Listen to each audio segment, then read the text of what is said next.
अकबर और बीरबल की कहानी। अकबर का साला हमेशा से ही बीरबल की जगह लेना चाहता था। अकबर जानते थे कि बीरबल की जगह ले सके ऐसा बुद्धिमान इन संसार में कोई नहीं है। फिर भी जोड़ी के भाई को वह सीधी ना नहीं बोल सकते थे। ऐसा करके वह अपनी लाडली बेगम की बेरुखी मोड़ नहीं लेना चाहते थे। इसीलिए उन्होंने अपने साले साहब को एक कोयले से भरी बोरी दे दी और कहा कि जाओ और इसे हमारे राज्य के सबसे मक्कार और लालची सेठ से दमरी लाल को बेच कर दिखाओ। अगर तुम यह काम कर गए तो तुम्हें बीरबल की जगह वजीर बना दूंगा। अकबर की इस अजीब शर्त को सुनकर साला अचंभे में पड़ गया। वह कोयले की बोरी लेकर चला गया पर उसे पता था कि वह सेठ किसी की बातों में नहीं आने वाला। ऊपर से वह उल्टा उसे ही चूना लगा देगा। हुआ भी यही। सेठ दमरी लाल ने कोयले की बोरी को बदले एक ढेला भी देने से इनकार कर दिया। साला अपना शाह मुँह लेकर महल वापस लौट गया और अपनी हार स्वीकार कर ली। अब अकबर ने वही काम बीरबल को करने को कहा। बीरबल कुछ सोचे और फिर बोले कि सेठ दमरी लाल जैसे मक्कार और लालची सेठ को यह कोयले की बोरी क्या, मैं सिर्फ एक कोयले का एक टुकड़ा ही इस 10,000 रुपये में बेच आऊँगा। यह बोलकर वह तुरंत वहाँ से रवाना हो गया।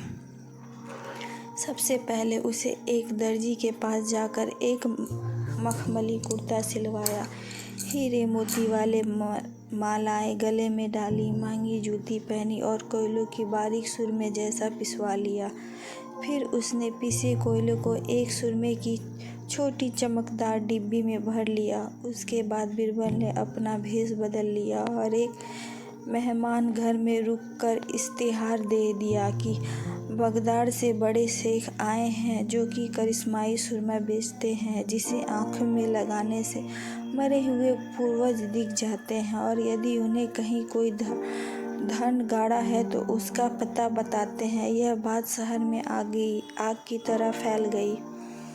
सेठ दमरी लाल को भी यह बात पता चली। उसने सोचा जरूर इसके पूर्वजों ने कहीं न कहीं धन गाड़ा होगा। उसने तुरंत शेख बने बीरबल से संपर्क किया और सुरमे की डिब्बी खरीदने की पेशकश की। शेख ने डिब्बे के 20,000 रुपये मांगे और मोल भाव करते हुए 10,000 में बात तय हुई।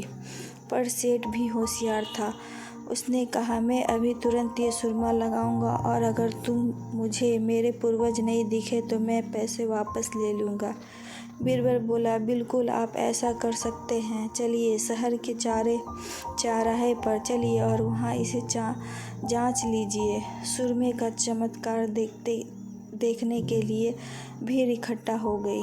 तब बीरबल ने ऊंची आवाज़ में कहा ये सेठ अभी ये चमत्कार सुरमा लगाएंगे और अगर ये इन्हीं की औलाद है जिन्हें ये अपना माँ बाप समझते हैं तो इन्हें इनके पूर्वज दिखाई देंगे और गरे धन के बारे में ये बताएंगे। लेकिन अगर आपके माँ बाप में से किसी ने भी बेईमानी की होगी और आप उनकी असल औलाद नहीं होंगे तो आपको कुछ भी नहीं दिखाई देगा।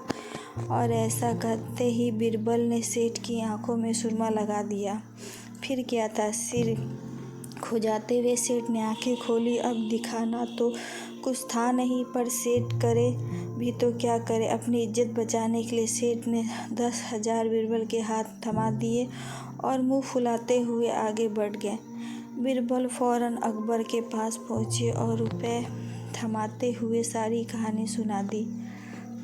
अकबर का साला बिना कुछ कहे अपने घर लौट गया और अकबर बीरबल की एक दूसरे को देखकर मंद मंद मुस्कुराने लगे। इस किस्से के बाद फिर कभी अकबर के साले ने बीरबल का स्थान नहीं मांगा।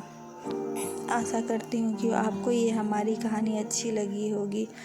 अगर आपको ये हमारी कहानी अच्छी लगी होगी तो हमारे चैनल को लाइक, सब्सक्राइब और कमेंट कर दीजिएगा। और आपको ये हमारी कहानी कैसी लगी कमेंट में ज़रूर बताइएगा और हमारे वीडियो को शेयर करना ना भूलें।